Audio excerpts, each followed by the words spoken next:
자, 오늘 범위가 어떻게 되나요? 범위가 역대상 11장부터 17장까지, 그리고 사무엘하 8장에서 24장까지. 누구 얘기일까요? 주로? 다윗. 예, 거의 다윗 얘기인 것 같아요. 거의 다윗 얘기. 우리 범위는 이렇게 되겠고요. 역대상 11장부터라고 그랬죠. 네. 근데 왜 역대상 1장부터 9장까지는 안 할까요? 10장은 잠깐 했던 것 같은데, 역대상 1장부터 9장까지는 혹시 무슨 얘기가 나올까요? 족보. 그렇죠? 근데 족보 얘기는 왜 지금 안 할까요? 나중에 하려고. 왜 나중에 할까요? 족보니까. 무슨 얘기냐면, 족보를 소개하는 이유가 이제 포로기 이후의 일이에요. 포로기 이후에 너희들이 이런 족보를 가지고 있다. 너네 조상 중에 이런 사람들이 있다. 포로 이후에 우리 백성들에게 이제 그 정체성 회복을 위한 어떤 역사 회복, 그렇죠? 그래서 이것이 이제 시기적으로 보면 요거는 그때쯤 가서 이제 해도 되는 것 같아요. 그래서 아마 교재에서 그렇게 편집한 것 같습니다. 그래서 역대상 9장까지 족보고 10장에는 사울의 죽음이 있고, 이제 11장, 12장 이제 다윗 공동체를 우리가 공부하게 되겠습니다. 특별히 이제 11장, 12장에는 우리 다윗을 도운 용사들, 드디어 이제 다윗의 왕조가 시작됐습니다. 다 어디 출신들이에요? 다윗 사람들 다 어디 출신들이에요? 동굴 출신. 네, 동굴 출신이죠. 아둘람 스쿨, 네, 아둘람 학교 출신이라고 그랬어요. 자, 그래서 아주 귀한 그 다윗을 지지하는 사람들. 여러분들이 이제 11장을 쭉 읽다 보면 아주 다윗에게 진짜 충성하는 사람들이었어요. 아이고 갈증난다. 누가 나에게 물을 좀 갖다 줄까? 그랬을 때 제가 하겠습니다 해가지고 막 목숨을 걸고 와서 다윗에게 물을 갖다 주니까 다윗이 너무 감격해가지고 어때요? 못 마셔요. 그러면 하나님께 부어드려. 전제로 하나님께 부어드리죠. 마실 수가 없어요. 이게 참 아름다운 모습인 것 같아요. 교회에서도 이렇게 서로가 서로를 위해주는, 이 목회자들은 리더로서 성도들을 항상 아끼고 살피고 기도해주고, 또 성도들은 어떻게 될까요? 목사님 버릇 나빠질까봐 이렇게 잘못하고 뭐 이런 게 참 보기 싫은 것 같아요. 그러니까 목사님께 잘할 때 또 목사님들 신이 나가지고 어떻게 하면 성도님들을 위해서 더 잘할 수 있을까 고민하고, 그런 관계가 천국이죠. 네, 그냥 도끼는 뜨고 뭐 잘못하고 있나 서로가 쳐다보면 그게 지옥이고. 자, 이런 아주 다윗을 위해서 목숨을 걸 수 있는 용사들이 많았어요. 뭐 그냥 읽어보면 30명의 용사, 뭐 몇 명의 용사 해가지고 쫙 열거하는 걸 여러분들 보게 될 겁니다. 그리고 참 참모가 중요한데 11장 32절에 보면, 여기 싫진 않았지만 그 많은 그 다윗의 사람들 중에는 시세를 알고 이스라엘이 행할 바를 마땅히 아는 자들이 있었다 그랬어요. 그러니까 시세를 알고 이스라엘이 마땅히 행할 바를 아는 자들. 시세를 안다는 게 뭐예요? 이 세상이 돌아가는 흐름도 알고, 이게 분별력이 있다는 거죠. discerning hearts. 그러니까 지금이 어떤 일을 해야 될 때인지, 또 지금이 교회적으로 뭐 무슨 일을 해야 될 때인지, 교회라고 한다면 저는 그 목회하면서 그런 걸 많이 느껴요. 이 목회자 한 사람이 가지고 있는 역량이 너무 작고, 또 목회자가 가지고 있는 경험이 너무 적어요. 물론 하나님과 직접 뭐 교통해서 누구는 직접 계시받아서 알아서 다 안 되지만 사실 그런 거 없거든요. 모두가 다 합력해서 이런 은사들이 활용돼서 이런 평신도들의 아이디어를 얻을 때가 굉장히 많습니다. 뭐 예를 들어서 교회 건물을 얻는다. 제가 하는 게 빠르겠어요? 어느 이런 거에 대해서 정통한 집사님이 하는 게 빠르겠어요? 훨씬 빠르요. 제가 하면요 고생만 죽도록 해도 이게 건물이 안 보이더라고요. 근데 어느 집사님이 딱 시작하자마자 척척척척 하더니 부하시더라고요. 그 집사님이 저분 남편이거든요. 그리고 얼마나 이 눈이 틀려요 벌써.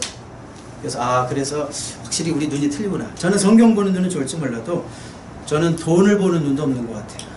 어떤 분들이 돈이 흐르는 게 보인다며요. 집사님 보여요?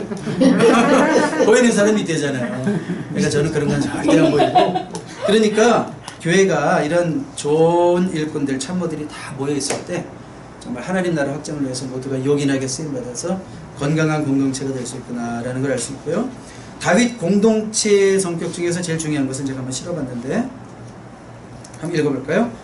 이 모든 군사가 전쟁을 갖추고 다 성심으로 헤브론에 이르러 다윗을 온 이스라엘의 왕으로 삼고자 하고 또 이스라엘의 남은 자도 다 한마음으로 다윗을 왕으로 삼고자 하여 우리가 거기서 다윗과 함께 사흘을 지내며 먹고 마셨으니 이는 그들의 형제가 이미 식물을 준비하였으며. 자, 여기 지금 다윗을 한마음으로 왕으로 삼고자 한 거, 그건 제가 이미 얘기한 것 같아요. 다윗에게 충성할 수 있는 그런 리더들이 있었고, 그 다음에 식물을 준비하였으며 뭐 때문에 그랬을까? 우리 40절 읽어봐요. 또 그들의 근처에 있는 자로부터 이스라엘, 스불론과 납달리까지도 나기와 낙타와 노새와 소에다 음식을 많이 실어왔으니 곧 밀가루 가져와 무화과 가져와 건포도와 포도주와 기름이요 소와 양도 많이 가져왔으니 이는 이스라엘 가운데 기쁨이 있음이었더라. 기쁨이 있음이었더라. 이게 이제 다윗 공동체의 성격이고, 기쁨과 함께 가는 단어가 음식이에요. 여기뿐이 아니라 이제 읽다 보면 또 나와요. 다윗은 뭘 자꾸 줘요. 이렇게 백성들에게 건포도도 나눠주고 포도 나눠주고 자꾸 주는데, 그래서 여러분 정말 우리가 공동체를 생각하면 우리에게 교회니까, 교회가 가져야 될 분위기 중에 하나는 정말 이런 밝은 분위기를 위해서 뭐가 필요하냐면 음식이 필요하구나. 그래서 가끔 이제 미국 교회를 가게 되면 친교를 안 하고 예배를 마치잖아요. 예배 마치면 그냥 집에 가라 그래요. 알아서 사 먹으래요. 분위기가 썰렁하잖아요. 근데 사실 우리가 화목제의 정신을, 나눔의 정신을 우리가 교회에서 실천해야 된다면 이 먹는 것은 정경적이다. 그래서 교회는 먹자판이 돼야 된다. 먹는 것은 분명히 성경적이다라는 거. 그래서 이렇게 음식이 있을 때 분위기가 좋아지잖아요. 오늘도 이렇게 누가 해오셨는지 이렇게 자발적으로 해오시는 분들 매주 돌아가면서 의무적으로 시킨 것도 아닌데 알아서 기쁨으로 해오셨죠. 네, 기쁨으로 해올 때 또 이렇게 교회가 공동체가 분위기가 좋아지는 거예요. 그리고 특별히 이제 또 막 음식을 많이 만들면 나중에 남잖아요. 근데 이제 교회가 조금 성도님들이 시험받는 분위기가 하나 있어요. 어떤 분들은 딱 교회 오면 음식이 뭔지 메뉴부터 체크해요. 그리고 이제 집에 갈 때 내가 얼마큼을 가져갈 것인가지 머릿속에 계산하고, 그래가지고 음식을 다 먹지도 않았는데 막 미리 챙겨놓고 이런 분위기가 이 동네에도 있다는 얘기 들었어요. 제가 아는 목사님들 말이에요. 몇 분이 그런 얘기를 하시더라고요. 이 동네 얘기예요. 그러니까 여러분 교회는 그런 일이 없길 바라겠고, 이렇게 서로가 챙겨주고, 남은 음식 너 가져가, 집사님 가져가, 그리고 또 자기가 꼭 이뻐하는 사람만 챙기는 교회도 있어요. 또 한두 사람만 찍어놓고 자기 먹을 거 먹고 꼭 두 사람만 챙겨요. 그게요 다른 성도들에게 얼마나 큰 시험이 되는지 알아요? 그거 굉장히 중요해요. 초대교회 제일 먼저 문제 일어나고 또 친교 문제예요. 원래 음식 분배 문제 비슷한 거거든요. 사도행전 5장 얘기가 그거거든요. 그러니까 여러분들이 서로 나눠 먹는 분위기를 지혜롭게 해야 돼요. 특히 어른들 참 조심해야 돼요. 내 사랑하는 요 새끼, 요거 내가 아끼는 요 집사, 요렇게만 챙겨주면 큰일 나는 거예요. 교회는 절대로 그렇게 하지 마세요. 우리 교인들 앞에 이 얘기를 아직 못했어요 제가. 근데 이제 언젠간 해야 되겠죠. 그런 분위기가 생기면 안 됩니다. 자, 그래서 다윗 공동체 분위기를 알 수 있겠죠. 좋은 참모들이 있었고, 그 다음에 좋은 분위기가 있었다라는 걸 알 수 있습니다. 이제 다윗의 왕권이 이제 안정되어가는 과정 속에서 법궤를 운반하는 얘기를 우리가 보게 됩니다. 역대상 13장 그리고 15장 자그마치 2 whole chapter를요 다 그거만 다루고 있어요. 이상하죠? 사실은 이 법궤 운반 얘기는 이미 사무엘하 6장에 나왔거든요. 우리가 읽기도 했어요. 근데 거기서는 좀 간단하게 쑥 지나갔는데, 역대상에서는 왜 2 whole chapter를 할애해가면서 기록할까요? 아까 드린 질문이랑 사실 좀 비슷한 거예요. 족보기랑. 왜 이렇게 많은 양을 할애해가면서 법궤 운반에 대해서 역대상에서 강조할까요? 중요하니까. 왜 중요하니까? 왜 뭐가 중요하다는 거예요? 뭐가 중요하다는 거예요? 법궤가 중요했죠? 법궤는 뭐와 연관되어 있어요? 하나님께 드리는 제사, 예배와 연관되어 있죠. 자, 역대상이라고 써있습니다. 역대상. 이거는 포로기 이후에 쓰여진 거예요. 이스라엘 백성들이 포로 생활 가운데 예배를 잃어버리고 이런 공동체 의식 또 정체성을 다 잃어버렸단 말이에요. 다 잊어버리고 뭐가 뭔지는 몰라. 자기들이 너희들에게 중요한 게 예배다 이런 걸 강조하다 보니까 예배와 관련되는 것이 굉장히 부각이 돼요. 역대상 읽다 보면. 아니 무슨 성가대 얘기를 가지고 그냥 계속 얘기를 하네 그냥. 그쵸? 찬양 인도자 중에 뭐 아삽이 어쩌고 막 헤르만 막 계속 얘기. 왜 그럴까? 왜? 예배가 중요하다. 니네가 누군지 아냐? 너희들은 예배하는 자들이야. 그 얘기를 하는 거죠. 자, 그런데 법궤를 옮겨가는 과정 속에서 여러분들이 잘 알지만 13장은 법궤를 옮기는데 실패했어요. 그리고 15장은 성공했어요. 자, 무슨 차이가 있었을까? 열심의 차이가 있었을까요? 하나님 명령에 순종하는 거. 네, 답은 이미 벌써 나왔는데 열심의 차이가 있었을까요? 없었어요. 13장 여러분 8절에 보면 법궤가 들어온다 신나가지고 백성들이 힘을 다하여 막 찬양해요. 아무리 힘써봤자 소용없어요. 하나님이 원하시지 않는 힘은. 그렇죠? 그래서 어떤 사고가 벌어지죠? 우사라고 하는 자가 법궤에 손을 근데 그 법궤가 어떻게 이동되고 있었어요 그때? 수레로. 그게 하나의 방법이 아니라는 거죠. 그래서 거기에 손을 댔을 때 우사가 즉사했어요. 이름을 잘 지어야 되겠네. 우사가 즉사했어요. 그런데 15장에 가보면 우리 한번 같이 읽어보겠습니다. 시작. 그들에게 이르되 너희는 레위 사람의 지도자이니 너희와 너희 형제는 몸을 성결하게 하고 내가 마련한 것으로 이스라엘 하나님 여호와의 궤를 메어 올리라. 궤를 어떻게 하라? 예, 이미 이게 율법을 통해서 이미 오래전에 레위인에게 주어진 명령이었죠. 메고 가야 된다. 메고 가야 된다. 다른 방법은 안 된다. 또 읽어봐요. 전에는 너희가 매지 아니하였으므로 우리를 찢으셨으니 이는 우리가 규례대로 그에게 구하지 아니하였음이라 하니 이에 제사장들과 레위 사람들이 이스라엘 하나님 여호와의 궤를 메고 올라가려 하여 몸을 성결하게 하고 모세가 여호와의 말씀을 따라 명령한 대로 레위 자손이 제 하나님의 궤를 꿰어 어깨에 매니라 메고 계속 이런 말이 나오잖아요. 자, 그러니까 이게 바로 인위와 신위의 차이예요. 뭐 인간적으로 생각하면 어떤 게 더 쉽겠어요? 수레에 실는 게 좋아요? 메고 가는 게 좋아요? 수레에 실는 거. 편리함, 편의. 여러분 교회는요 편의대로 하는 게 아니에요. 아무리 이게 더 편리하지 않아요? 그래도 하나님의 방법이 아니라면 안 된다는 거예요. 불편해도 하나님의 방법이 그거라면 그렇게 해야 되는 거죠. 자, 그래서 지금 하나님의 방법대로 했을 때 이제는 온전히 옮길 수 있었습니다. 그랬을 때 법궤가 들어올 때 여러분 아시다시피 그 미갈이라고 하는 다윗의 한 와이프 중에 하나, 미갈이 그래요 사울의 딸 중에 하나. 자, 미갈이 어떤 태도를 보였어요? 우리 사모님은 연기까지야. 연기까지 저렇게 하셨을 것 같아. 네, 미갈이 비웃었어요.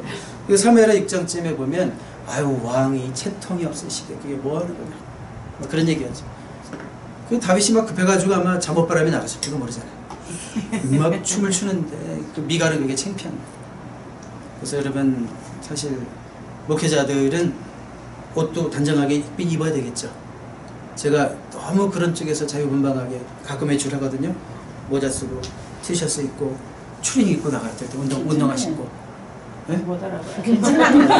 그러면 우리 보수적인 사모님께서는 목사님 채통을 지키시죠 라는 말을 가끔 하거든요. 그러면 어떻게 생겨먹은 게 이런 걸. 그러면서 저는 저대로 하지만 자 이렇게 지금 미갈이 볼 때는 아주 못마땅한 거예요. 근데 다윗은 어떤 마음이에요? 자기는 이렇게밖에 표현할 수 없다는 거예요. 지금 난 하나님 앞에 이렇게 반응할 수밖에 없다는 거예요. 하나님이 나에게 이렇게 복 주시고 이 나라가 안정되어 가고 이게 다 하나님의 은혜로 내가 전쟁에서도 이기고 이런 일들이 계속 벌어지는데 난 하나님께 표현할 수밖에 없어. 여러분 하나님께 받은 은혜를 표현하시기 바랍니다. 표현하는 게 찬양이죠? 표현하는 게 찬양이에요. 감사도 표현될 때 진정한 감사가 되듯이 우리의 찬양도 하나님을 높이는 마음도 표현될 때 진정한 찬양이 되는 줄로 믿습니다. 그래서 하나님이 누구의 편을 들어주셨을까요? 다윗일까요? 미갈일까요? 다윗의 편을 들어주셨어요. 하나님이 다윗아 내가 봐도 너는 좀 심했다 이러신 게 아니라 다윗의 그 모습을 너무 중심을 기뻐하셨고 그래서 하나님 마음에 합하는 왕이 됐겠죠. 그리고 미갈에게는 어떤 벌이 주어졌어요. 애를 못 낳으시고 네. 그 당시 애를 쑥쑥 못 낳으면 그게 얼마나 힘든 일인지 말씀드렸는데 미갈은 평생 애를 못 낳았다 그런 표현이 있습니다. 자, 이렇게 법궤가 들어올 때 많은 시들을 쓰게 돼요. 이제 다윗이 시편의 반 이상을 누가 썼어요? 다윗. 네, 그 중에 이제 법궤가 들어올 때 그리고 또 법궤를 옮긴 후 많은 시들을 여러분들이 이번 주에 보게 됩니다. 아주 짤막짤막한 시편들을 많이 보게 되는데 우리 시편 68편도 이 법궤가 예루살렘으로 들어올 때 기쁨과 감격을 담은 시거든요. 우리 한번 같이 3절 4절만 읽어보겠습니다. 시작. 너희는 기뻐하여 하나님 앞에서 뛰놀며 기뻐하고 즐거워할지어다. 하나님께 노래하며 그 이름을 찬양하라. 하늘을 타고 강에 행하시는 이를 위하여 대로를 수축하라. 그의 이름은 여호와시니 그의 앞에서 뛰놀지어다. 자, 그 느낌 그대로 시로 썼죠. 법궤가 들어올 때 그 다윗의 마음, 다윗의 중심, 그 느낌 그대로 이런 시를 썼어요. 이것이 오늘 또 우리의 예배를 위한 시가 됐다는 거예요. 우리가 하나님 앞에서 찬양할 때 이렇게 춤추며 찬양할 수도 있는 거예요. 뛰놀면서 하나님 앞에서. 가끔 젊은이들 집회 나가면 뭐 그런 거 보죠. 예배 마치고 설교 마치고 나서 어찌나 뛰게 하는지 그냥 교인들 다 일어나라 그래가지고 삥삥 돌고 막 돌고 그러면 그냥 젊은이들은 좋아하는데 그래서 제 나이만 돼도 힘들어요. 창피해요. 그래가지고 같이 돌기도 힘든데 어쨌든 지혜롭게 뛰시기 바랍니다. 여러분 나름대로 좀 몸으로도 찬양하고 우리 하나님 앞에 어쨌든 표현하는 거. 어떤 사람들 예배할 때 보면 기싸움에 기싸움. 찬양인 도장 계속 손뼉치잖아. 손 좀 들으라 그러고 계속 기싸움에 내가 네 말 듣나 보자. 그러다가 진짜 은혜가 들어가면 손이 올라가고 우리 목소리가 커지고 이게 이 마음이 무장이 되는 것 같아요. 은혜가 없으면 이게 그냥 예배를 드리는 게 아니라 목회자와 기싸움 하려고 그러고 설교 들을 때도 마찬가지예요. 이렇게 시작하죠. 이렇게 시작해요. 그다음 듣다 보면 이게 좀 일어나요. 뭔 얘기지? 팔 하나 풀려 이제 좀 약간 신경 쓰여. 저분이 하는 말이 좀 뭔가 맞는 것 같아요. 나중에 이러고 들어요. 그게 이 마음이 열리는 거예요. 여러분은 그럴 필요 없이 교회 올 때부터 나 하나님께 예배하러 간다. 나 하나님 만나러 간다. 교회 들어가자마자 내가 왔어 이러지 말고 내가 온 게 아니라 주님 제가 왔습니다. 이런 마음이 있기를 바라요. 자, 여러분들이 시편을 이제 쭉 읽다 보면 68편에도 그래요. 우리 한번 19절 읽어봐요. 셀라라는 말이 나와요. 같이 읽어봅니다. 시작. 날마다 우리 짐을 지시는 주 우리의 구원이신 하나님을 찬송할지어다. 셀라. 자, 셀라는 사실 읽지 않아도 돼요. 여러분 시편 읽다 보면 이제 그 표지어가 많죠. 처음에 이제 인트로덕션 그 시가 시작하기 전에 뭐 마스기리니 뭐 해가지고 쭉 나오는 거 많죠. 하여튼 그 뜻에 대한 의견들이 너무 분분해요. 근데 그거 몰라도 의미는 다 통해요. 그러니까 여러분들 뭐 책에 읽으실 때 그냥 참조로 그냥 한번 읽으시면 되겠어요. 그렇지만 셀라는 너무 많이 나오거든요. 너무 많이 나와요. 그러니까 무슨 뜻인지 우리가 알 필요가 있는데 책에는 뭐라고 그랬냐면 셀라는 포르테다. 뭐 음악으로 따지면 포르테다 이렇게 표현했어요. 책에서는. 그 뜻만 있는 건 아니에요. 그러니까 날마다 우리 짐을 주시는 주 우리의 구원이신 하나님을 찬송할지로다. 셀라니까 찬송할지로다 막 이렇게 좀 뭔가 이렇게 격앙되게 좀 더 이렇게 하나님을 더 강하게 뭐 높여라 그런 얘기일 수도 있고요. 두 번째 뜻은 퍼즈 잠깐 멈춤. 퍼즈 잠깐 멈춤. 이 책에서 설명하지 않는데 그러니까 항상 읽다가 셀라 나오면 잠깐 스탑하고 묵상하려는 거예요. 무슨 얘기가 나왔지? 다시 읽어봐야 되겠다. 날마다 우리 짐을 지시는 주 곧 우리의 구원이신 하나님을 찬송하지라. 맞지.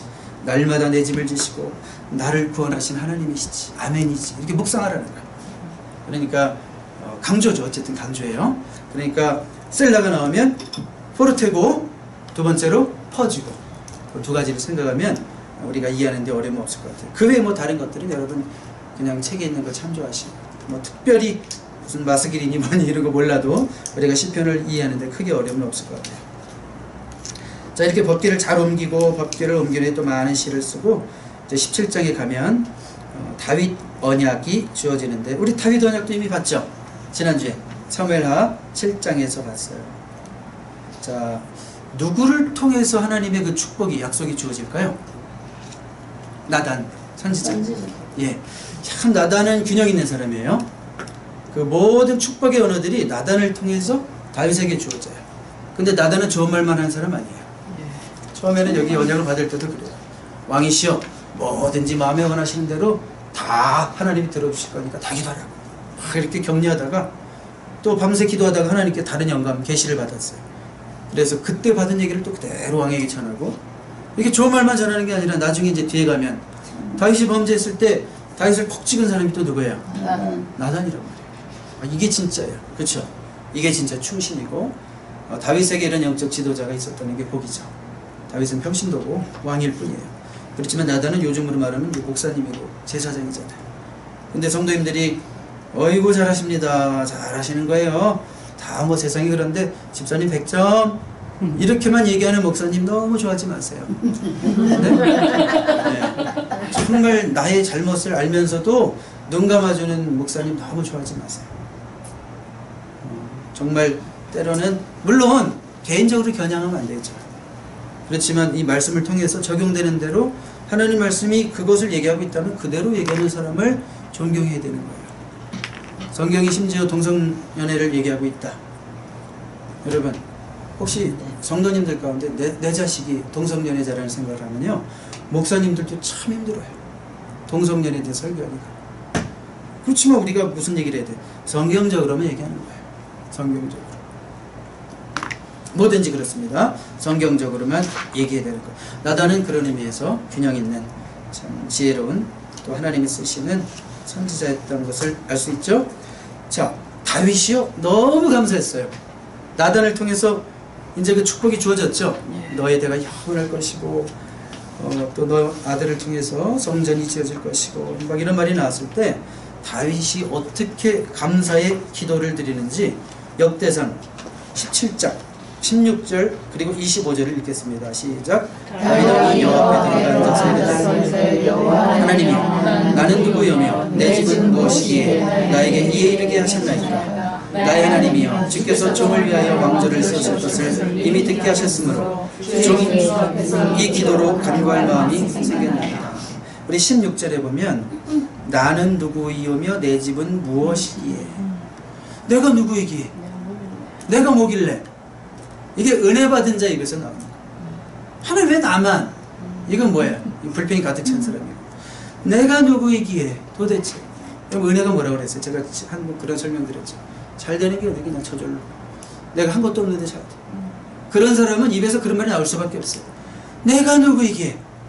어떤 사람 보면 정말 하나님 나를 편애하시나? 막 이런 생각까지 하면서 살아요. 왜 이렇게 나에게 좋은 일이 많지? 성경 읽으면 왜 이렇게 다 이렇게 깨달아지고 감사하고. 그러면 입에서 뭐라고 말이 나와요? 주님 내가 누구이기에. 여러분의 말에서, 여러분의 언어에서 그런 말이 좀 많이 나왔으면 좋겠어요. 힘들어도 어려운 일이 있어도 내가 누구에게 이렇게 고차원적인 훈련을 시켜주십니까? 여러분 쫄병 되려면 훈련도 많지 않아요? 군대 갈 때는 장교는 훈련도 더 센 거 아시죠? 여러분 하나님께서 여러분들을 별자리 달게 해주시려고 더 강하게 훈련하시면 그것 때문에 원망하는 게 아니라 내가 누구에 나를 이렇게까지 하나님 다루십니까? 오히려 감사할 수 있는 그런 입술이 되시기를 바랍니다. 다윗은 정말 은혜가 넘치는 사람이에요. 내가 누구이기에. 이게 은혜가 없는 사람은 또 나단 얘기 듣고 나서 설교 듣고 나서도 뭐 좀 더 없어요? 그게 다예요? 이런다고요. 근데 다윗은 감사가 넘치고. 그리고요 25절에 보니까 나의 하나님이여 주께서 종을 위하여 왕조를 세우실 것을 이미 듣게 하셨으므로 주의 종이 주 앞에서 이 기도로 간구할 마음이 생겼나이다. 다윗이 뭐라고 얘기했냐면 주님 나 이제 기도할 마음이 생겼어요. 기도하고 싶어요. 기도는 언제 하고 싶어지냐면 하나님이 보여주실 때 진짜 기도를 하고 싶어져요. 자, 이렇게 하겠다라는 계획을 청사진을 나단을 통해서 보여주시니까 다윗이 이제는 막 신난 거예요. 이제 기도로 이제 이뤄야지, 그걸 이뤄가야죠. 주어진 것이 그냥 거저 주어지는 건 아니거든요. 야, 이제 내가 기도만 하면 되는구나. 기도할 마음이 주어지는 게 굉장히 큰 축복이에요. 여러분 막 살다 보면 어떨 때는 우리가 스스로 분발해서 막 기도해야 될 때가 있어요. 그렇죠? 기도가 안 될 때는 막 스스로 분발해서 이사야 말씀처럼 막 노력해서 기도해야 될 때가 있어요. 그래서 막 어떤 분들 막 새벽에 기도할 때 30분, 40분, 1시간 나도 막 기도가 안 풀려. 근데 막 1시간 반 지나야지 기도가 열리는, 뭐 그렇게 기도가 힘겨울 때도 있지만 하나님이 기도를 시키실 때는 그냥 술술 풀려요. 어떨 때 기도가 길지도 않아요. 그냥 5분만 해도 10분만 해도. 왜요? 하나님이 시키실 때는. 그래서 여러분들 하나님이 기도 기도의 어떤 감동을 주실 때는 즉시 기도하는 게 중요해요. 저는 심지어 그렇게까지 여러분 직장에서 직장생활을 하면서도 내가 누군가를 위해서 기도하고 싶은 마음이 갑자기 막 간절해요. 그 집사님을 위해서 기도 안 하면 큰일 날 것 같은 성령의 감동이 있다. 그럼 무슨 일을 썼더라도 뭐 화장실을 잠깐 가더라도 잠깐 앉으셔서 5분이라도 기도를 해야 된다 이거예요. 그 순간에는 하나님이 기도를 시키실 때 자야 되는데 갑자기 막 마음에 기도하고 싶은 마음이 막 용서섬 치면 아니야 내일을 위해서 자야지가 아니라 잠깐 일어나서 침대에 앉아가지고 한 5분이라도 10분이라도 기도하려는 거예요. 하나님이 감동하실 때는 꼭 기도하세요. 그 기도는 이루어진다는 거예요. 네, 하나님이 주시는 감동이기 때문에. 그러니까 다윗도 비전이 있으니까 보이니까 기도하는 거예요. 여러분 자녀를 향한 꿈이 있고 비전이 있으면 자녀를 위해서 기도하게 돼요. 교회를 향한 꿈이 있고 비전이 있고 2세들을 위한 꿈이 있고 비전이 있으면 그걸 위해서 기도하게 돼요. 보일 때 기도하게 된다 이거예요. 주님 기도할 마음을 주세요. 주님 기도할 것을 보여주세요. 이런 기도가 우리에게 필요할지도 모르겠어요. 그렇죠? 그런 기도가 있기를 바랍니다. 자, 우리 이제 이어지는 내용은 이제 사무엘 하로 넘어가겠어요. 이 성경이 우리가 읽게 되는 성경이 chronological order, 그러니까 연대기적 배열이기 때문에 역대상을 보다가 갑자기 사무엘 하로 이렇게 온 거예요. 자, 그거 헷갈리지 마시고 다시 한번 제가 확인하는 거예요. 사무엘하 8장부터 10장까지는 이제 다윗의 계속되는 승전보를 소개합니다. 지난주에 제가 지도 하나 보여드렸죠. 지난주에. 그래서 그 지중해에 있는 블레셋과 그 밑에 아말렉과 또 요단강 동편에 있는 아모레, 그쵸? 아모레까지 그 다음에 암몬, 모압, 에돔까지 그 모든 나라들을 막 정복하는 얘기가 언제 나와요? 이제 여기 나오는 거예요. 사무엘하 8장, 사무엘하 9장, 사무엘하 10장. 여러분들이 그걸 쭉 특히 8장, 10장에 나와요. 비결이 뭘까? 다윗의 군사력 때문이 아니고 다윗의 용병술, 지략 이런 게 아니에요. 자, 같이 읽습니다. 시작. 다윗이 어디로 가든지 여호와께서 이기게 하시더라. 여러분 우리 힘으로 싸우면 그 유명한 말이 있어요. If I walk, I walk. 그렇죠? 내가 이러면 내가 이러는 거. If I pray, God works.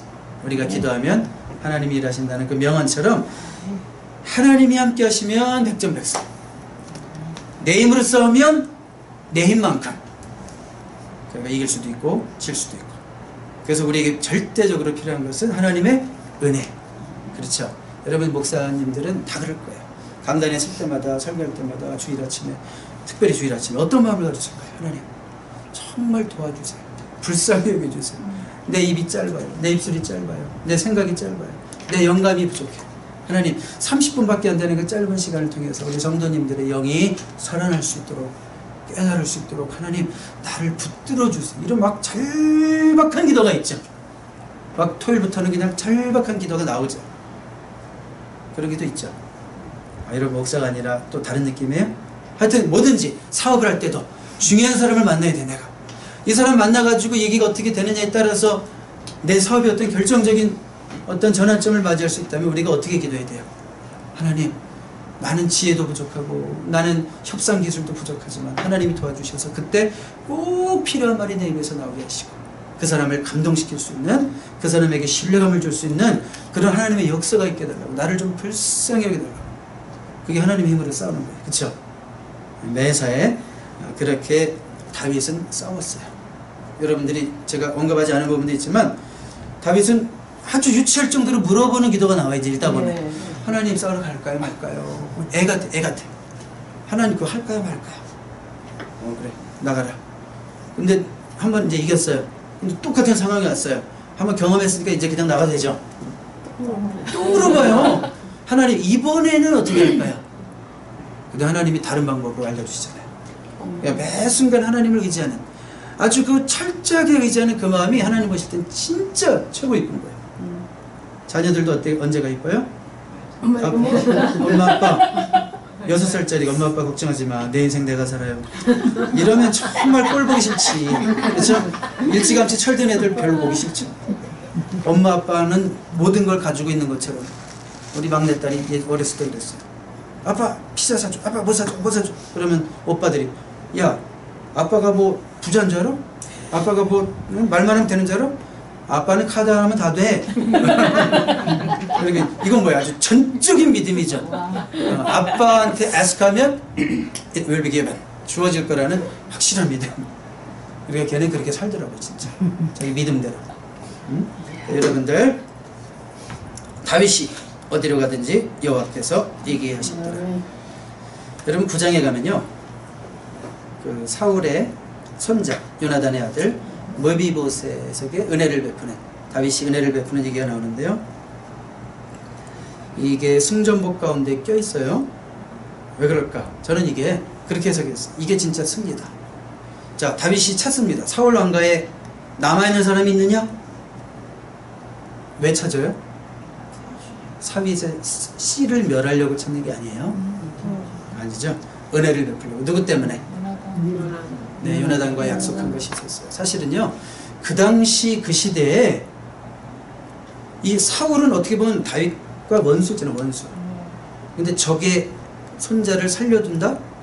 살려둔다는 것도 말이 안 돼요. 삼족을 멸해도 이건 부족한 거예요. 그 시대 분위기로 갔을 때. 그런데 다윗은 진짜 하나님의 사람이에요. 하나님의 사람. 보복하지 않고. 다윗 보세요. 다윗이 여기까지 오는 동안 보복하는 걸 보나. 하나님이 알아서 다윗이 껄끄러울 것 같은 사람 알아서 제거해 주셨지 한 번도 자기 손으로 건드려 본 적도 없어요.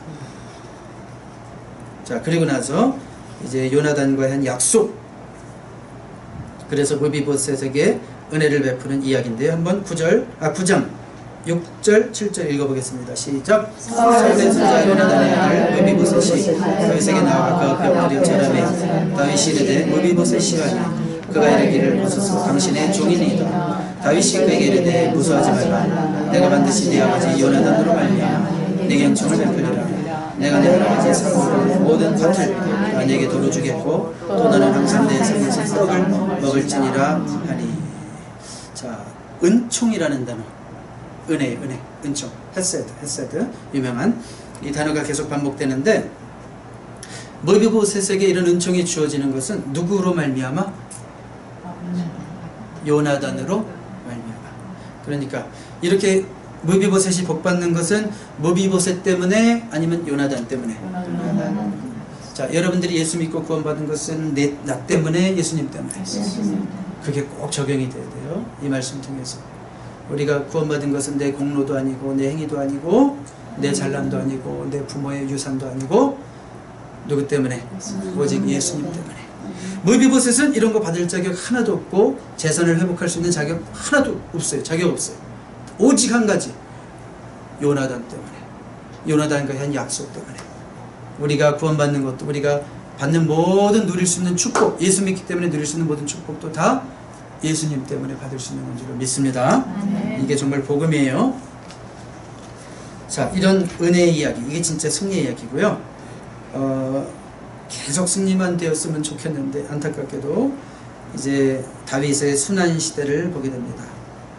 자, 11장부터 사무엘하 11장부터 24장까지인데요. 우리 사무엘하 11장에는 어떤 얘기가 있어요? 여러분 아실 텐데요. 다윗과 누구 사이? 무슨 일이 있었는지 한번 어떤 한 분이 대표를 얘기해 보시면. 전통.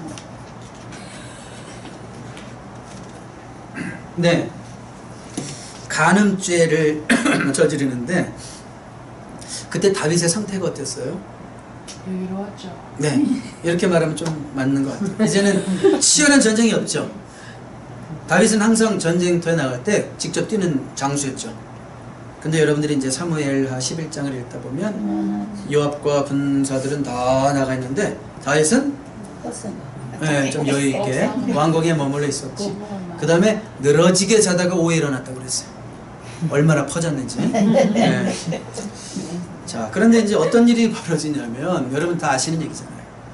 바세바가 대낮에 다윗의 시야권 안에서 목욕을 하고 있어요. 이게 썸띵 조롱이죠. 네? 여자도 썸띵 조롱. 그 시대에 그걸 가능했을까요? 그러니까 이상하지 않아요? 네? 공전이 좁은 것도 아니고 어떻게 보여요? 근데 이제 신하니까 우리아의 집이기 때문에 아주 멀진 않아요. 그게 무슨 이런 병사 막사 같은 걸 수도 있고, 어쨌든 왕궁에서 멀진 않다 이거예요. 뭐 어쨌든 다윗이 또 눈이 좋아서 웬만한 거리는 또 커버할 수 있는 눈일 수도 있고. 자, 그러니까 무슨 얘기인가 하면 물론 우리는 이걸 다윗의 범죄라고 얘기하는데, 그런데 누가 어떻게 보면 누가 그 원인 제공자. 그래요, 원인 제공자라고 할까요? 누가 원인을 제공한 거예요? 바세바. 바세바겠죠. 네? 그 대낮에 왕이 볼 수도 있다는 걸 알면서 왜 굳이 또 집 안에서 목욕을 안 하고 왜 집 밖에서 얼마나 더웠는지 모르겠지만 어쨌든, 자, 그러니까 원인 제공자도 있구나라는 걸 알 수 있어요. 그 사실은 저도 그런 얘기를 했는데, 우리 여성들은 오늘은 제가 좀 다 여성들이네, 그러고 보니까 얘기해놓고 여성들은 원인 제공할 수 있는, 그 유혹할 수 있는 죄를 범할 수 있는 위험이 항상 있는 거예요. 그래서 제가 여름에 항상 교인들에게 옷 입는 것 좀 조심해달라고, 좀 이렇게 잘린 걸 입을 수는 있는데 그래도 너무 파인 거, 또 이런 것까지는, 또 너무 짧은 거, 이런 거는 좀 자제해달라는 얘기를 지난 주일에도 드렸어요. 왜요? 예배할 때 우리가 하나님을 바라봐야 되는데 자꾸 그걸 바라보게 되면 안 되니까. 어느 교회에서 보통 학생들, 청소년들이 가끔 이렇게 교회 오면 막 배꼽티 같은 거 입고 오잖아요. 애들이 입고 와요, 진짜로. 몰라요. 그리고 막 이렇게 놀아요 또. 심지어 그러고 와서 찬양이도 또 봤어요. 근데 그 교회 또 좀 분위기가 그렇다 보니까 어떤 여자 집사님이 나이도 한 40 되신 분인데 배꼽티를 입고 오셨나 봐요. 그러니까 목사님 어딜 쳐다봐야 돼요? 제가 이렇게 물어봤더니 우리 한 집사님 그러더라고요. 배꼽이요. 그러더라고요. 그건 아닌 것 같은데. 자, 근데 뭐라고 말도 못하고 다들 쉬쉬하고 있는데 한 좀 입 바른 말 잘하는 집사님이 옆에서, 야, 너 뭐냐? 응? 이제 친했나 봐. 너 뭐냐? 어떻게 그런 티를 입고 올 수가 있니, 교회에?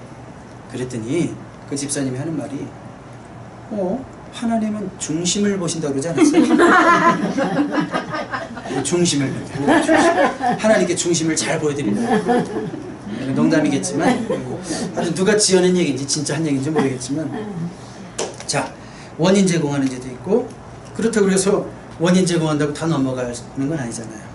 분명히 다윗이 그만큼 그때 영적으로 해이해졌다라는 것을 우리가 알 수 있습니다. 자, 다윗은 완전 범죄하려고 노력을 했죠.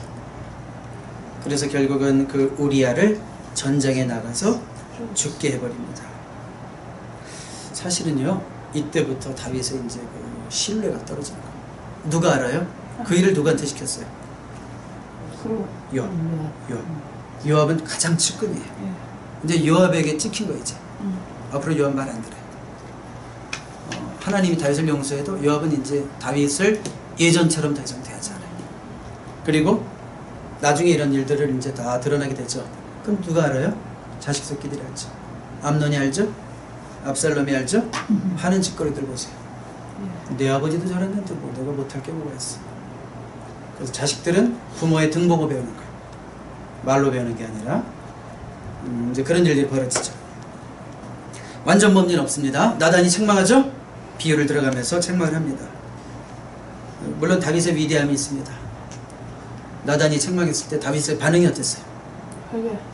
바로 얘기했다는 거예요. 그래도, 야, 내가 당신을 얼마나 지금까지 키워줬는데, 왕 수석 제사장으로 내가 당신을 얼마나 잘해줬는데, 그거 당신만 눈 감아주면 되는데, 이러면서 저 제사장 잘라 이러지 않았다는 거예요. 하나님의 음성으로 듣고 바로 꼬꾸라졌다는 거예요. 자, 그랬을 때 이제 나단을 통해서 당신 죽지 않습니다. 하나님 물론 용서하십니다. 그렇지만 그 죄값은 당신이 치르게 될 것입니다. 이게 참 무서운 거죠. 뭘 하나님 용서하세요. 다 용서하세요. 뭐 죄 짓고 뭐 지옥 가는 사람 없어요. 회개만 하면. 그렇지만 죄에 대한 대가, 죄에 대한 아픔, 그거를 우리가 상당히 치르게 하시죠. 왜 그럴까요? 죄에 대한 무서움을 알고, 죄에 대한 두려움을 알고, 다시는 그 죄에 넘어지지 말아라. 네 남은 인생 가운데는 절대로 그런 식으로 살지 말아라. 그걸 아주 그냥 각인시켜주는 거죠. 뼈까지 깨닫게 하시는 거죠. 뼛속까지. 자, 그래서 죄에 대한 대가를 치르는데 누가 죽죠? 임신했거든요, 사실은. 바세바사에서 임신했던 아이가 죽어요. 근데 사실 다윗은 막 결사적으로 기도합니다. 살려달라고. 하여튼 다윗은요, 이걸 배워야 돼요. 진짜 뻔뻔한 사람. 기도가 나와요? 이게 진짜 중요한 거예요, 여러분. 예수 안에 있는 자들은 이 정도 뻔뻔함이 있어야 돼요. 그래, 내가 어제 좀 남편이랑 싸웠다, 어쩌래. 마귀가 뭐라 그러면, 마귀한테는 얘기지. 내가 어제 남편이랑 아주 그냥 치고받고는 아니지만 막 되게 힘쓰 싸웠어요. 근데 그 다음날이 주일이에요. 주일날 가가지고 주눅 들어가지고 찬양도 못하고 성도들 만나고 고개도 못 들고. 그거 누구한테 당하는 거예요 지금? 그 마귀한테 당하는 거예요. 비록 싸웠을지라도 주님, 주님의 은혜로 어제 일은 지나갔고 오늘은 내가 새 사람 되었습니다. 당당하게 찬양해야죠. 그게 예수님 믿는 자예요. 자기 의로 사는 자는 그거 못해요. 내 열심히 받쳐주지 않으면 결코 아무것도 못하는 사람이 있어요. 예수 안 믿는 종교인들, 여러분에게 매일 뭐 치고받고 싸우라 그런 얘기가 아니라, 우리가 그런 일이 있을지라도, 넘어질 때가 있을지라도 바로 오뚜기처럼 일어나야 돼요. 정죄감에 빠져가지고 그냥 하나님, 내가 이거 더 미안해야 돼. 나 아직 멀었어요 하나님. 나 한 3일 더 금식하고 하나님 열흘 동안 자제하고. 그래서 목사님 뭐 하라 그러면 또 그냥 혼자 그 찔리는 게 있어가지고 내년에요 뭐 이런 얘기 하고 뭐 그냥. 그게 다 뭐예요? 자기 의로 사는 증거예요. 의로 사는 증거. 무슨 얘기인지 아시겠죠?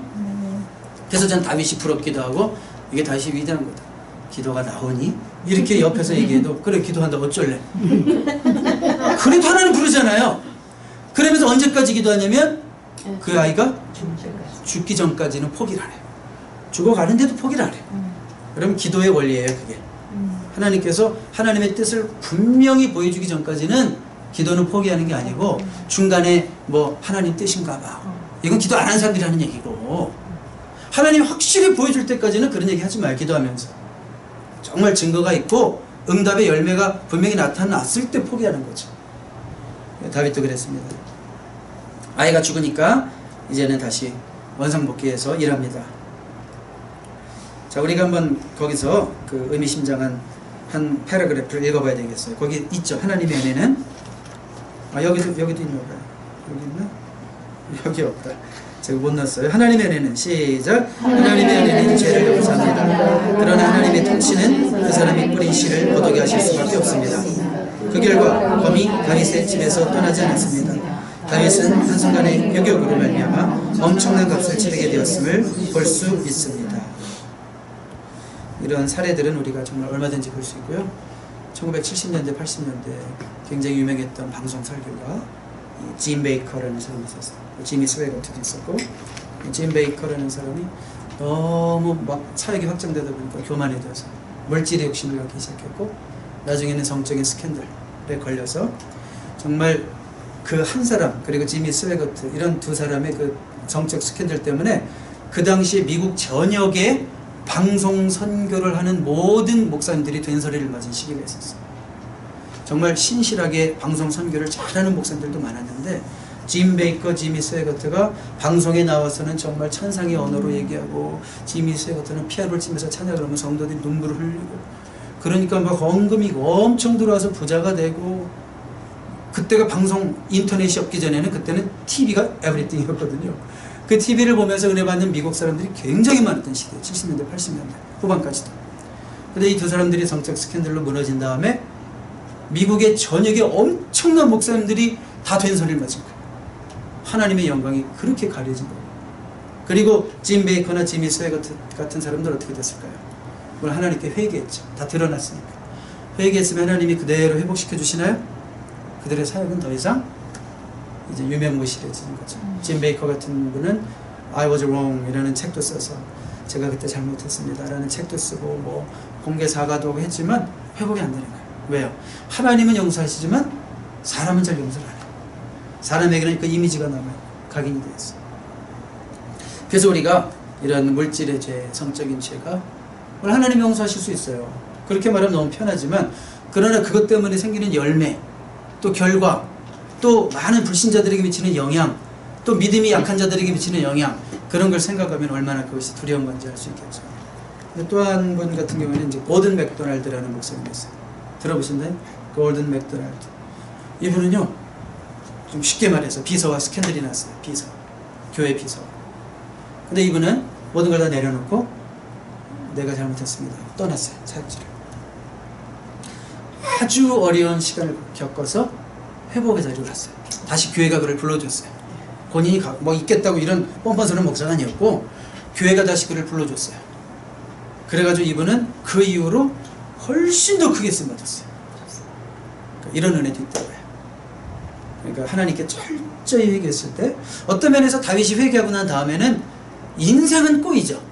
또 힘들고 막 어려운 일 많잖아요. 집안에도 막 자식들 간에 칼부림이 나고 막 별일이 다 있잖아요. 그렇지만 영적인 의미에서 보면 훨씬 더 풍성해요. 다윗에게는 교만기가 없어요. 그때부터는. 그게 말하자면 어디를 가든지 이기게 하시더라의 신앙이 아니에요. 이제는 주님밖에 없습니다로 바뀐 거예요. 베드로가 한번 예수님을 부인하고 나서는 주님, 제가 주님을 사랑합니다 이렇게 말 못하는 거랑 똑같은 거예요. 주님이 사랑하시는 거 뭐 아시고 제가 사랑하고 주님이 아시잖아요. 이 정도의 베드로가 된 것처럼 다윗도 이 사건 이후로는 교만이 없어요. 너무 자기 의의가 드러나지 않아요. 내가 잘나가지고 뭐 그냥 만군의 여호와 이름으로 이런 거 없어요. 훨씬 더 성숙한 시들이 이 이후에 많이 쓰여졌다는 거. 다윗은 온전히 하나님의 회복을 맛본 자라 말할 수 있겠고요. 특별히 솔로몬이 출생한다는 거. 누구와 누구 사이에 솔로몬이 또 태어나는 거 이제 다윗과 불륜녀 바세바 사이에 솔로몬이 태어났다는 것은 하나님의 회복을 암시하는 거예요. 엄청난 거죠. 이렇게 다윗이 어려움을 겪을 때 참회 시들을 많이 쓰는데 그 가운데 하나가 시편 32편이거든요. 우리 시편 32편 한번 같이 읽어봅니다. 시작. 허물의 사함을 받고 자신의 죄악을 맺은 자는 복이 있도다. 만에 간사함이 없고 여호와께 정죄를 당하지 아니하는 자는 복이 있도다. 내가 입을 열지 자녀에게忠심한 함으로 내 뼈가 세자되었도다. 주의 손이 주여로 나를 이루시니 내 진행이 빠져서 여름 가뭄에 마른같이 되었나이다. 내가 이르기를 내 영혼을 정착하리라 하고 주께 내 죄를 하고 내 죄악을 숨기지 아니하였더니 곧 주께서 내 죄를 사하셨나이다. 아멘. 사실 다윗이 죄를 짓고 마음이 꼭 편했던 것만은 아니라는 거 알 수 있겠죠. 이걸 이렇게 토설하지 않았을 때, 막 그 입을 열지 않았을 때 뼈가 새할 정도로 그 양심의 가책 때문에 다윗도 괴로워했구나라는 것을 우리가 알 수 있어요. 자, 그리고 또 하나의 참회시를 썼는데 우리 한번 읽어볼까요? 하나님이여 내 속에 정한 마음을 청정하시고 내 안에 정직한 영을 새롭게 하소서. 나를 주 앞에서 쫓아내지 마시며 주의 성령을 내게서 꺼내지 마소서. 주의 구원의 즐거움을 내게 회복시켜 주시고 자원하는 심령을 주사 나를 주소서. 여러분 죄 짓고 나니까요 어떤 일이 있냐면 하나님께 버림받은 것 같은 느낌, 그리고 성령이 떠난 것 같은 구원의 감격을 다 잃어버린 그런 느낌을 받았어요. 우리 한번 찬양으로 듣는다 불러볼까요?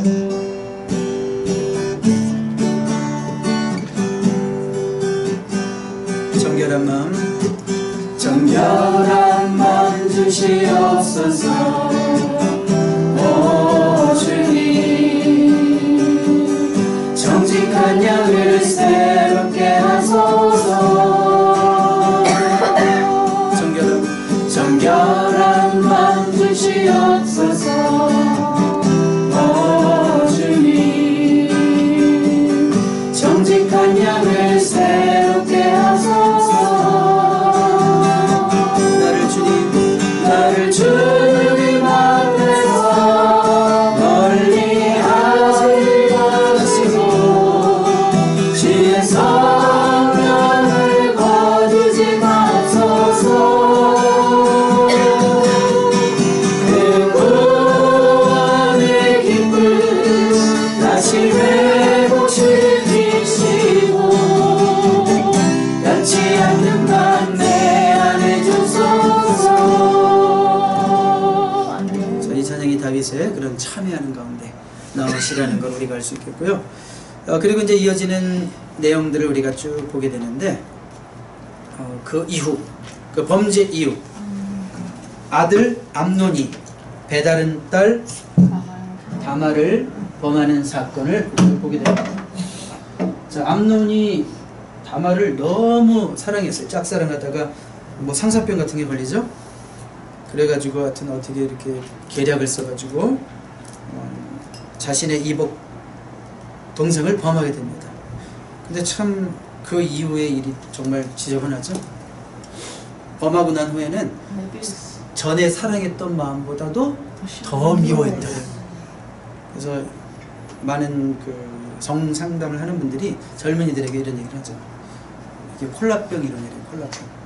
콜라가 차 있을 때는 딱 마시고 빈 병이면 집어 던진다는 거. 그러면서 젊은 여인들에게 남자들에게 속지 말라고. 내가 너 사랑하는 거 알지? 이 말에 속으면 안 돼. 내가 너 사랑하는 거 알지? 그 말을 너무 신중하게 듣지 마. 응? 그 사랑하는 게 아니라 너만을 원할 뿐이야. 네 몸만을 원할 뿐이야. 그래서 마시고 나면 버린다는 거예요. 남자들이 그런 짐승이라는 거예요. 그래서 이제 그런 걸 가르쳐. 이 암논이 그랬어요. 암논이 진짜 그랬어요. 그랬을 때 누가 분노하겠어요? 그렇죠. 오빠. 다말의 오빠 압살롬. 그래서 이제 결국은 계획적으로 암논을 죽이게 되는 사건을 여러분들이 읽게 되고요. 그 다음에 이제 여러분 쭉 읽다 보면 그나마 믿었던 압살롬마저 다윗을 반역하는 사건이 나옵니다. 압살롬을 피해 다니면서 쓴 시로 생각되는 그런 시편 3편도 있고요. 왜 압살롬이 반역을 할까요? 여러분 어떻게 생각하세요? 어떻게 아버지한테 그럴 수가 있어요? 자녀 교육의 실패예요. 한마디로. 자녀 교육의 실패. 뭐 내용을 길게 얘기할 수는 없지만 다윗은 압살롬을 훈계해야 할 때는 훈계 안 했어요. 압살롬이 암논을 죽였을 때도 별 얘기 안 했어요. 그러니까 다윗은 왜 그랬을까? 할 말이 없는 거예요. 사실은 좀 더 뻔뻔했으면 했어요. 저는 다윗이. 아니 뭐 그 죽은 자식 살려달라고 기도까지 했던 뻔뻔하면 어디 가고 자식 앞에 할 말이 없는 그 부모가 되어가지고 아이고 내가 이렇게 해서 이렇게 바사바랑 이렇게 해서까지 했는데 내가 너한테 무슨 할 얘기가 있겠니? 아마 그래서 그랬는지 모르겠어요. 그래서 훈계해야 될 때 못했고 그 다음에 두 번째로는 이제는 용서해야 될 때 용서를 못했어요. 그 암논을 죽인 게 너무 미워져가지고 압살롬이 도망가 있을 때 또 요압이 어떻게 이렇게 해가지고 다시 왔거든요.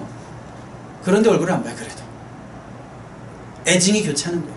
자식이라 미워하기에는. 그런데 이놈을 보면 또 죽은 암논 생각나고 막 이게 미워가지고 용서가 안 되는 거예요. 이게. 끝까지 용서를 안 했을 때 자식 입장에서 용서받지 못하는 자녀, 그 마음에는 앵거만 생기죠. 분노만 남죠. 그게 결국은 나중에 아버지를 향한 반역이라는 결과로 나타나게 되는 거예요. 그래서 자녀 교육 때가 있습니다. 훈계해야 될 때, 용서해야 될 때. 그 시기를 놓치면 거기에 대한 대가를, 열매를 거두게 된다는 걸 우리가 생각이 되고요. 그래서 압살롬의 반역이 성공되면서 다시 겪는 도망 생활이 시작됩니다. 끔찍한 거예요. 다윗에게 도망 생활. 생각만 해도 사울을 통해서 사울 때문에 쫓겨다니던 그 13년 14년 막 그 세월 생각하면 또 나에게 10여 년의 이런 세월이 끔찍한 거예요. 막 왕궁을 나갈 때 시므이라는 자가 와가지고 깔짝거리면서 저주를 하질 않나. 어제만 해도 그냥 내 앞에서 그냥 발발기도 한 것이 말이야. 야, 그런 인생에 막 처절함을 겪고, 그래도 하나님이 또 나중에 회복을 위해서 후세라는 사람을 위장 전략으로 압살롬에게 딱 붙여놓고, 그래서 압살롬의 그 아주 가장 측근인 아히도벨의 계략이 실패로 돌아가기 위해서 결국 나중에 이제 회복은 되죠. 그래서 다시 겪는 도망생활이 이번엔 길지 않았어요. 너무나 이게 감사한 거죠. 자, 그리고 이제 또 벌어지는 사건 가운데 하나는 결국은 압살롬도 죽어요. 결국 아버지 왕권까지 노렸던 아들이지만 아들이 죽을 때는 또 그게 고통이에요. 다윗은 또 마음이 약해서 못 죽이죠. 누가 죽여요? 요압이. 하여튼 무식한 짓은 항상 요압이 맡아서 합니다. 힘든 일, 하여튼 그 돌쇠 같은 일을 혼자 다 해보면 다 해보네. 하여튼 다윗한테 말도 막 하고 그냥 그런, 조금만 부드러우면 진짜 좋은 참모 같아요. 자, 결론 같이 읽겠습니다. 시작. 다윗은 우리아의 아내에서 솔로몬을 낳고. 자, 이게 복음이에요. 이게 복음. 이 말씀 기억하고 오늘 마쳤으면 좋겠어요. 우리가 죄의 대가 아픔을 겪을 수도 있어요. 진심으로, 그렇지만 진심으로 회개하는 자에게는 하나님께서 완전한 용서, 회복의 자리로 인도하신다. 그걸 상징하는 것이 바로 다윗이 우리아의 아내에게서, 밧세바에게서 솔로몬을 낳은 사건이다 라는 것 우리가 복음으로 받아들이고 오늘 말씀을 마치도록 하겠습니다.